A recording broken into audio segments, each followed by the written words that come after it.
Je, ugonjwa wa HPV una chanjo? Chanjo inapatikana na chanjo yake ipoje? Sasa iko hivi, HPV chanjo zipo. Na hii chanjo inalenga zaidi kukulinda na ile aina ya HPV ambazo ni hatarishi zaidi. Kwa sababu HPV ziko za aina tofauti zaidi ya 200.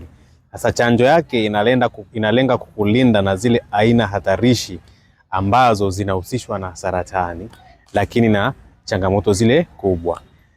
Sasa chanjo ya HPV inashauriwa itumike kwa jinsia zote, aidha wanaume au wanawake, wakiwa na umri mdogo kabla ya kuanza habari za mahusiano na ngono. Inakuwa iko effective zaidi. Na hii chanjo ya HPV inakuwa ina nguvu zaidi kama ukiipata ukiwa bado kijana. Haimaanishi kwamba ukishakuwa mtu mzima usipate chanjo, hapana, lakini kama una vijana au una watoto wadogo ambao ndio wanaanza kukua, kabla hawajaanza mahusiano ya kingono, wanashauriwa kupata hii chanjo ya HPV. Na unaweza ukaenda ukaipata kwenye hizi hospitali kubwa. Kwa hiyo kama wewe ni kijana unanitazama au ni mama ambaye tayari una watoto ambao washaanza kukua, wapeleke wakapewe chanjo ya HPV.